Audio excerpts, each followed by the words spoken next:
J'ai vu le film Avec un singe sur la vie du chanteur Robbie Williams, Better Man en français, Meilleur homme. Je te donne mes impressions. Mais juste avant, moi c'est Martin Régaud pour ne pas manquer mes prochaines critiques pour les films Wolfman et The Last Showgirl.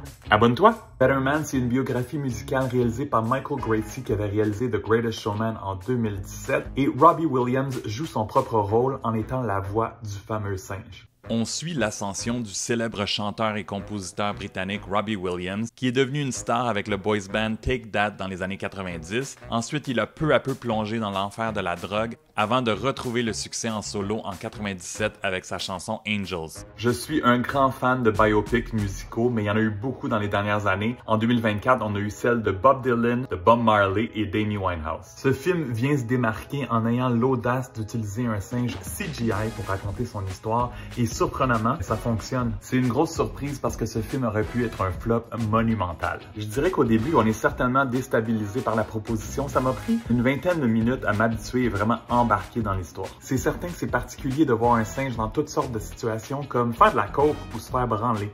Le singe est vraiment super bien fait. Les effets spéciaux ressemblent beaucoup à ce qu'on voit dans les plus récents films de la série de la planète des singes. Je me souviens de la carrière de Robbie Williams, un artiste que j'ai jamais particulièrement aimé, que je trouvais arrogant, imbu de lui-même. J'ai reconnu à peu près la moitié des chansons, mais il faut dire que le succès de Take That et de Robbie Williams a été beaucoup plus intense en Angleterre qu'en Amérique. On vit beaucoup d'émotions avec Robbie le singe, surtout avec sa cute grand-maman, sa mère, sa relation complexe avec son père. Les plus sensibles, sortez vos mouchoirs. La réalisation est spectaculaire, visuellement il y a beaucoup de choses à voir, particulièrement dans les numéros musicaux comme celui au début dans les rues de Londres qui a pris 4 jours à filmer, c'est à couper le souffle. Dans ce film, on passe souvent du rêve au cauchemar avec des images assez fortes. La scène des paparazzis, wow! On voit aussi Robbie constamment faire face à ses démons intérieurs, peut-être même un peu trop. Le film est un peu long avec une durée de 2h15, mais c'est une grande surprise pour débuter l'année 2025. Si t'as pas peur des comédies musicales, va te payer un trip au cinéma, c'est super divertissant et je lui donne 3 étoiles et demie sur 5.